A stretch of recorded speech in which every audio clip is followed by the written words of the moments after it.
love the Beach Boys. I've always admired all the songs that were written, specifically from the time frame from the early 1960s, from 61 up into 1967. The later work, Friends, Sunflower, 50/50, 15 Big Ones. Those albums were good. There was quite a bit of songs from those records, Surf's Up, that I've liked.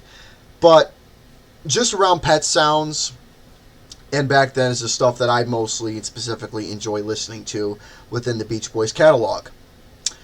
But Brian Wilson is the definition of a masterful genius. The guy has written so many upon so many songs.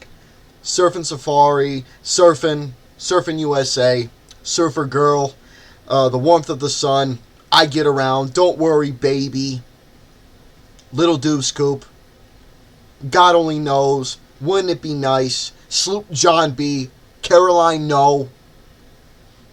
I can go on and on and on. When I Grow Up to Be a Man, Please Let Me Wonder, 409. Again, the list goes on and on and on. The Beach Boys just had hit singles after hit singles. I got a library of a lot of the Beach Boys singles from those time frames. But the thing is that there's been a couple specials that I've seen surrounding the Beach Boys, but let alone a full motion picture movie. Paul Dano and John Cusack. This particular movie goes to the events from the past where Brian Wilson had his panic attack and didn't want to be on stage anymore throughout the touring years. Now, in the opening segment of this entire movie, giving you all the introduction, I thought that opening sequence was phenomenal, giving you all a bit of a montage of Brian Wilson up on stage with everybody, with Mike Love, both Carl and Dennis Wilson, and Al Jardine. With them performing on stage, a lot of the earlier stuff, like said prior, before Pet Sounds. And obviously there's been some deleted scenes that were in the movie that were, how can I say, showcasing the dilemmas where Brian said that he didn't want to be part of the touring anymore, wants to stay home and write music, be with family. His little interaction with Phil Spector, that was a small, about a few minutes. But then again, those are just deleted scenes. But the opening montage was fantastic.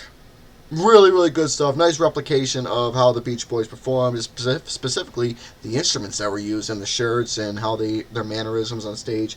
Really, really good stuff. But the movie mostly focuses on going the past and present. Now, the past is where Brian is in the studio talking with everybody how he's going to create the greatest rock and roll album ever made, which is Pet Sounds. They're in the studio getting the arrangements and all the instruments together of how they're going to create these particular songs. Like, for example, Wouldn't It Be Nice, God Only Knows, I'm Waiting for the Day, Caroline Knows, Sloop John B.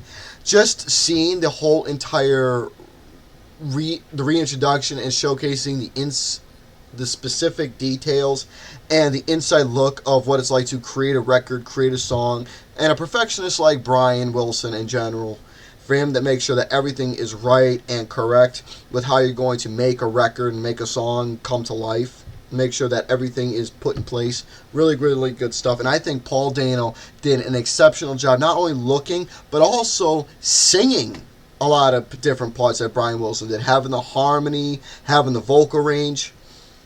Then again, Paul Dano, he did his own rendition of singing Surf's Up later in the movie. That was fantastic. The look, how he replicated himself.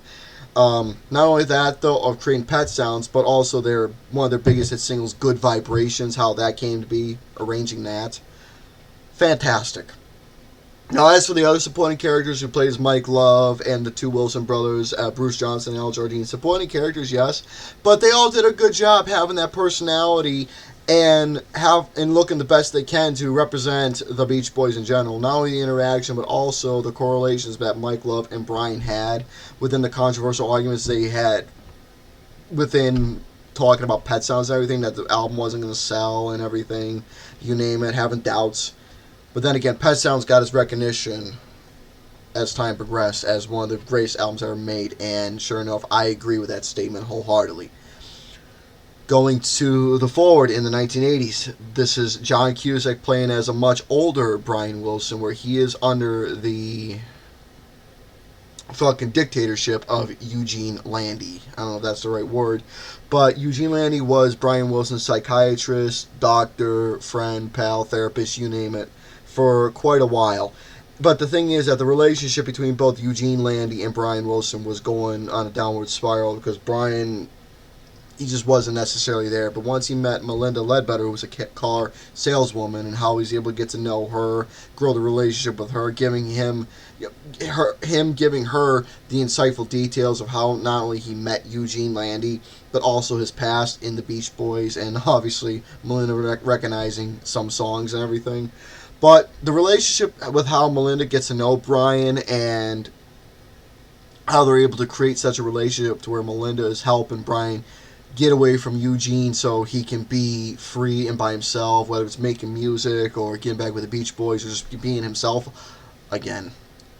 So I really like how this movie has two different time settings going on, one in the 80s, one in the 60s, and it splits where you see the events, how they're able to correspond with each other, where you see Brian creating pet sounds, good vibrations, leading to his downward spiral to where he is just mentally not there, his experiments with drugs, and how he was literally in bed for quite a while, dealing with depression, anxiety, I think schizophrenia, correct me if I'm wrong, and a bunch of other things that was going on with him mentally. But you also see in the present now, John Cusack, I think he did a really good job playing as Brian. One of my favorite scenes that was in this movie that I really liked was when he invited Melinda to the house and he played a little snippet of a chorus line of Love and Mercy, at least the introduction with the opening vocal of that particular song. But that song later, especially the fact that that particular track was an Easter egg to the title of this movie, really, really good stuff. But the thing is that musically, it made me grow more respect for Brian Wilson as not only a performer but as a human being, especially what he has gone through, seeing an inside look of a representation of what was transpiring.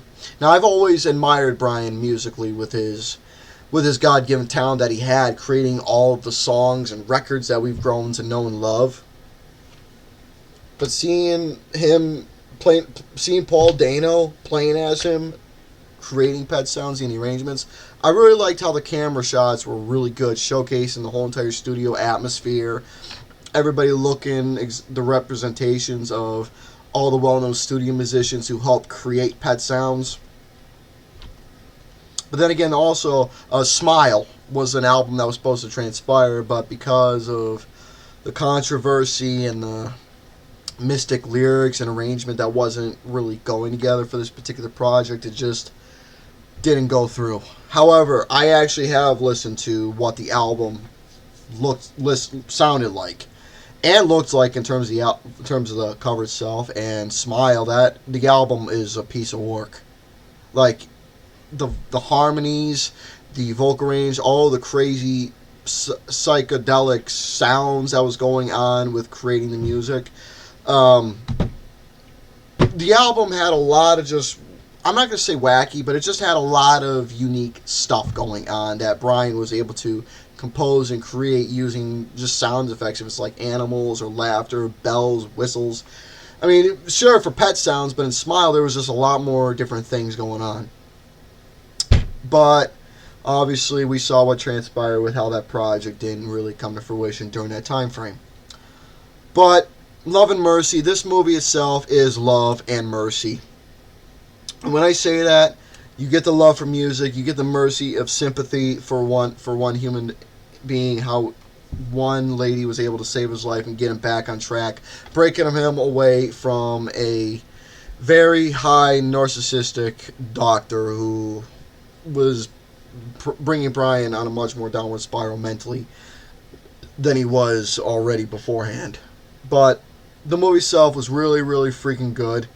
Again, Paul Dano, John Cusack did an exceptional job playing as Brian, both later in the 80s and early in the 60s. How the movie goes back and forth, leading up to the events of what transpired in the now of the 80s, especially with the success of songs back then in the 60s, from the montage to the studio to seeing the relationship being built, the timeline events where it goes back and forth, really, really good stuff, and I admire that so much about this particular movie. So, Love and Mercy, I saw this in theaters during that time frame when it came out, and I had a really good theater experience seeing this, and it was good watching this movie again. I adore it so much. So, Love and Mercy was a movie I gave a 4 out of 5 to. So, with that being said, folks, that's going to have to do with my little talk on this movie. Let me know down below your thoughts about Love and Mercy, your favorite Beach Boys song, your favorite Beach Boys album, or just write a list in general what your favorite Beach Boys songs are.